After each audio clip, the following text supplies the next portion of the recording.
Bonjour à tous, j'espère que vous allez bien. Aujourd'hui, je vous fais une nouvelle vidéo que je trouve d'actualité et que je nommerai Comment faire face à ses peurs lors de changements. En effet, quand on regarde bien, dans la vie, c'est des changements permanents. Pourquoi des changements permanents? Tout simplement parce que la vie est faite de cycles. On fonctionne par cycles et on est amené à évoluer. Si on regarde au niveau ne serait-ce que de la création, il y a eu ce premier état minéral auquel il y a eu l'évolution pour arriver au stade végétal, pour ensuite encore une évolution au stade animal, jusqu'au stade humain. Seulement l'évolution ne s'arrête pas là. C'est pas parce qu'on est humain et que du coup on se considère comme au sommet de l'évolution qu'on est amené à ne plus évoluer. Obligatoirement, l'évolution, qu'est-ce qu'elle va nous permettre? C'est qu'on est dans une situation de confort, où tout va bien, on a ce dont on a besoin, c'est ok.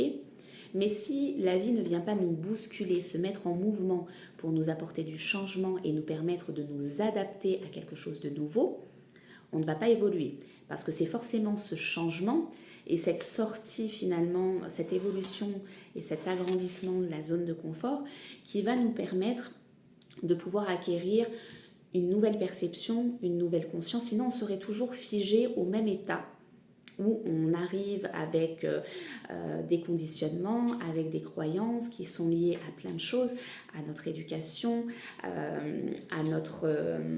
tout ce qui nous entoure au niveau de la société. On le voit bien, d'un pays à un autre, on n'a pas la même culture, on n'a pas les mêmes habitudes. Et donc, c'est pour ça que c'est très important, en fait, de pouvoir déjà se dire que le changement, c'est quelque chose de bon.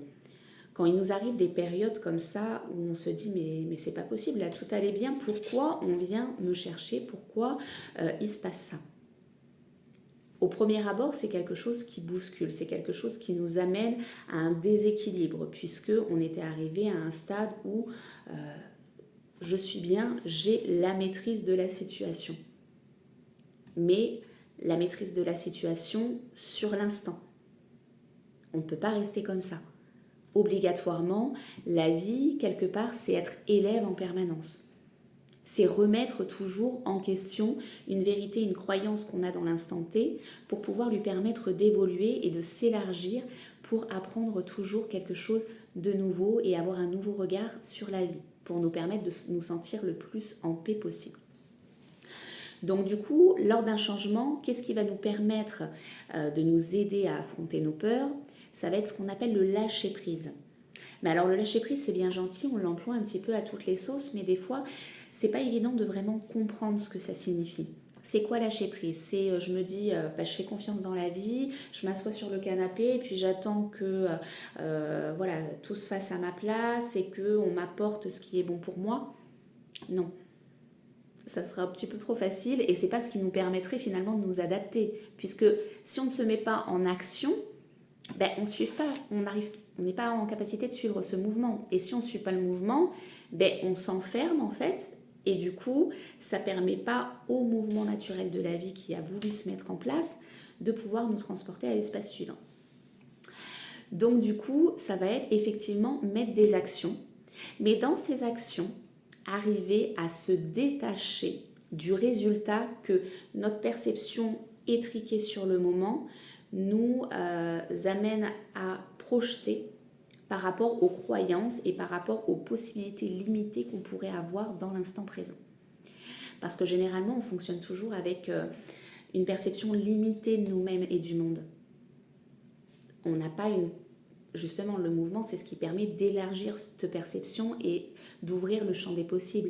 Mais souvent, combien de fois c'est arrivé qu'on soit amené à un changement, que ce soit d'une maison, d'un travail,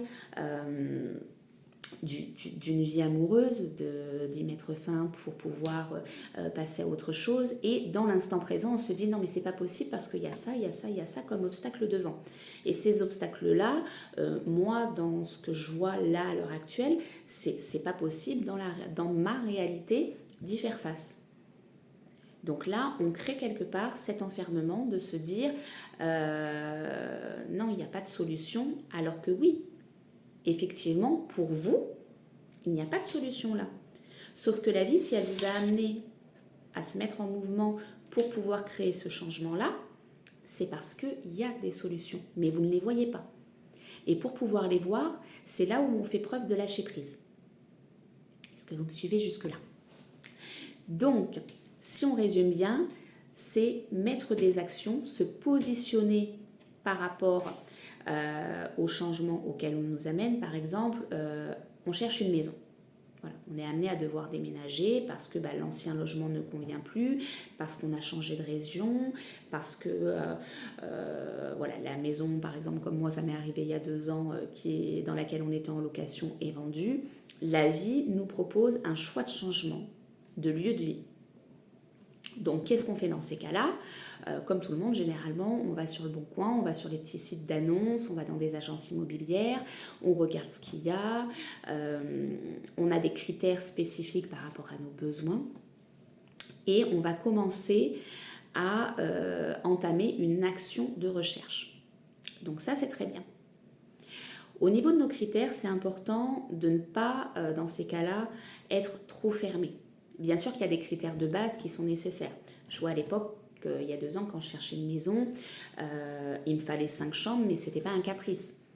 J'ai 5 enfants, on est 7 à la maison, donc obligatoirement, même en mettant les enfants un petit peu par chambre, le minimum pour un certain confort et pour le respect de l'intimité des différents enfants, c'était minimum 5 chambres.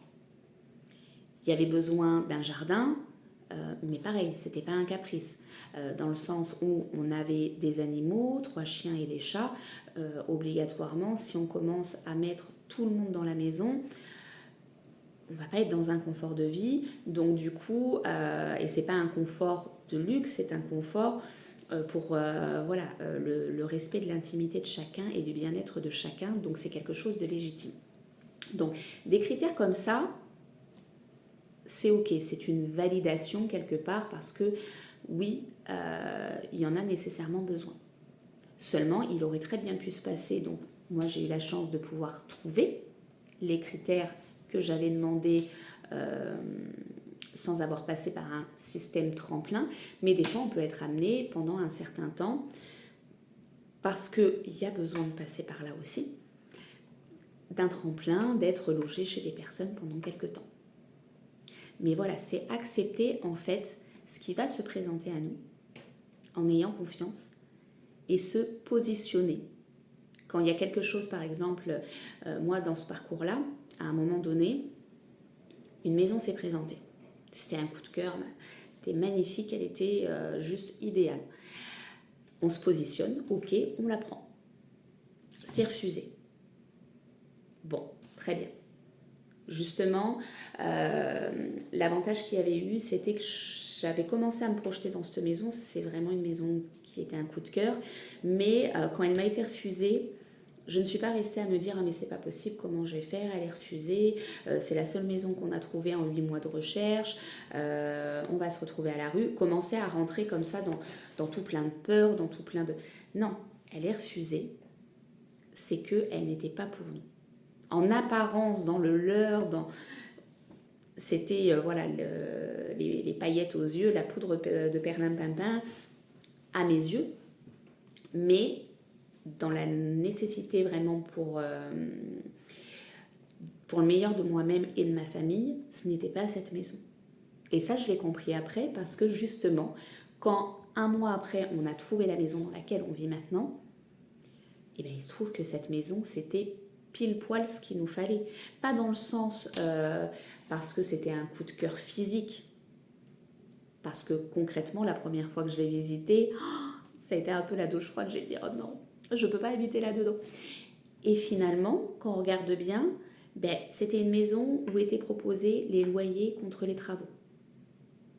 Donc, étant donné que la vie allait m'amener 2 mois après à l'espace des possibles où j'allais prendre du coup cette activité où je n'allais pas être rémunérée puisque je me mettais tout juste à mon compte avec 0 euro devant moi, le fait que ce soit les loyers contre les travaux, c'est comme s'il y avait quelque part un salaire qui allait rentrer le temps que moi je puisse après me dégager un salaire.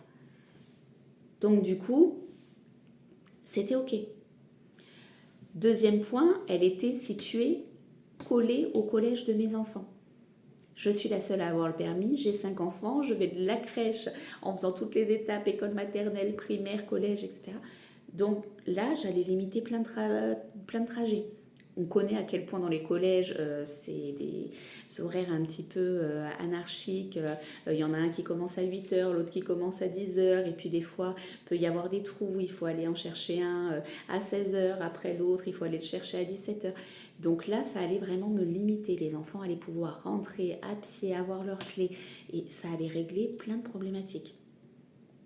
Et du coup, finalement, ben oui, c'était la maison idéale pour le meilleur de ce qui allait m'arriver et pour nous. Même si physiquement, dans moi, ma perception, moi, dans mon petit truc étriqué, l'autre, c'était waouh, elle est de plein pied, elle est grande, le terrain est immense. Ouais, mais finalement, elle était à 6 km. Quand je vois tous les trajets que je fais là entre l'espace, les différents enfants, tout ça, ça n'aurait pas été le meilleur pour nous. Et puis on n'y aurait été quasiment jamais parce qu'en travaillant toute la journée, les enfants en étant à l'école tout le temps, ça n'aurait pas été pratique. Le week-end, je suis sans arrêt en mouvement à devoir retourner à l'espace, etc. Ça n'aurait pas été pratique. Donc pour le meilleur de moi-même, c'était cette maison. Donc finalement, pour résumer, si on regarde bien, c'est le lâcher-prise, se positionner, mettre des actions en place, mais se détacher complètement du résultat et ne pas s'occuper du comment ça va se faire. Le lâcher-prise, en fait, il est là-dedans. C'est avoir cette confiance que la vie, si elle nous a mis en mouvement à ce moment-là, c'est pour le meilleur de notre évolution. Donc du coup, de par les actions et les choix qu'on va mettre en place, elle va avoir la possibilité de nous présenter plusieurs choses par rapport à ça qui vont nous faire évoluer. Des fois, on va choisir un parcours direct par rapport au choix qu'on a fait. Des fois, on va choisir un parcours un petit peu plus sinueux, mais parce qu'on n'a pas forcément, dans le premier temps, on ne s'est pas forcément positionné sur ce qui aurait été le meilleur pour nous à ce moment-là. On a pris une autre trajectoire, mais c'est pas grave parce que cette trajectoire, c'est que on l'a choisie par rapport à des choses qu'on avait à travailler avant d'arriver à l'étape suivante. Donc c'est ok de se tromper, qui finalement n'est pas se tromper, c'est simplement choisir quelque chose qui va nous permettre de libérer en route pour arriver du point A au point B que la vie a prévu pour nous. Et ben on va prendre le point A+, par exemple, qui va nous permettre en route de pouvoir libérer quelque chose qui nous bloquait et qui nous empêchait de toute façon dans cette évolution. Donc on ne s'est pas trompé dans ce choix-là finalement, à ce moment-là. Même si ça nous a fait passer plus de temps que prévu pour pouvoir atteindre le point B, ce n'est pas grave. Puisque de toute façon, la temporalité, c'est juste quelque chose qu'on vit ici. Mais c'est le temps qui nous permet justement d'évoluer et de pouvoir nous adapter. Donc si on a eu besoin de plus de temps pour pouvoir arriver au stade d'après, c'est ok. Parce que c'est le temps nécessaire qu'il nous fallait à nous, parce qu'on est tous différents et qu'on a tous un moyen de fonctionner différent pour pouvoir y arriver. Mais quoi qu'il arrive, on y arrivera. On arrivera à ce stade-là, puisque la vie va nous y emmener quoi qu'il arrive. Après, il y a aussi la possibilité qu'on ne veuille pas, qu'on se dise non, non, moi j'ai trop peur, je ne veux pas, etc. Donc on nous présentera sur le chemin, forcément, des expériences de plus en plus délicates pour pouvoir nous pousser dans nos retranchements. Donc par exemple, on va prendre le cas de vouloir, on est dans un travail, on sent à l'intérieur de nous que ça ne nous convient plus. On sent bien que voilà, ce travail-là n'est plus fait pour nous, que à chaque fois on a la boule au ventre d'y aller, que c'est compliqué, qu'on n'est plus animé par ce qu'on fait, qu'avec voilà, les différents collègues ou autres, ça ne se passe pas bien. Mais on a peur. On se dit, non mais là par contre, voilà, j'ai mon salaire qui est assuré, j'ai la sécurité de l'emploi, j'ai des factures à payer, je vis seule avec mes enfants. Enfin, on a tout un tas de facteurs extérieurs qui sont nos propres barrières limites qu'on va se mettre et où on va se dire, non c'est pas possible, je ne peux pas y aller. Dans la réalité de la vie d'aujourd'hui, c'est trop dur, je ne peux pas y aller. Mais la vie, elle a prévu autre chose pour nous. Donc quoi qu'il arrive, elle va nous bousculer à fond jusqu'à ce qu'on opère et qu'on aille à ce changement. Donc ça va être par exemple par peut-être du harcèlement d'un patron, ça peut être par des collègues qui vont nous pousser à bout, ça peut être par plein de petites choses comme ça. Mais elle va nous amener jusqu'à ce qu'on se dise « Non, là c'est bon, j'ai compris, on passe à l'étape suivante ». Donc voilà comment fonctionne finalement le changement. Enfin, moi, attention, hein, pas en tant que vérité pure, mais moi, de ma compréhension aujourd'hui par rapport à tout ce que j'ai pu vivre, voilà ma perception du changement. C'est que finalement, la vie choisit ses changements pour nous propose des changements plutôt, nous propose un mouvement pour pouvoir nous faire évoluer. On a le choix, il y a différentes possibilités, différents chemins pour arriver au point B qu'elle souhaite nous proposer pour notre évolution. Et en se positionnant, en faisant les choix, on va avoir un chemin plus ou moins court ou plus ou moins long pour y accéder. Mais quoi qu'il arrive, on ira à l'étape suivante pour pouvoir justement avancer et cheminer sur notre parcours. Les peurs qu'il y a en cours de route sont légitimes, elles sont normales. On va vers l'inconnu, donc obligatoirement ça génère des peurs en nous, mais ces peurs-là sont des alertes pour nous permettre de nous libérer justement de blocages qu'on peut avoir. Donc, et si vous regardez bien, à chaque fois qu'un changement s'est présenté, on est passé à l'étape supérieure. Voilà, ce changement de déménagement s'est fait, je suis dans une nouvelle maison. Je ne me suis pas retrouvée à la rue, voilà, tout s'est très bien passé. Et à chaque fois, ça fonctionne comme ça. Donc je vais m'arrêter là pour cette vidéo. Je vous remercie d'avoir écouté, j'espère que ça aura pu vous apporter un éclairage et un nouveau regard justement sur votre perception sur le changement, qui est au final, voilà, allié à nos peurs comme une boussole pour pouvoir nous aider à grandir de la même manière que quand on regarde bien, on est passé voilà, à différents stades déjà, de l'embryon au bébé, à l'enfant, à l'adolescent et à l'adulte que nous sommes aujourd'hui et nous continuons à grandir. Je vous souhaite une belle journée et je vous dis à bientôt.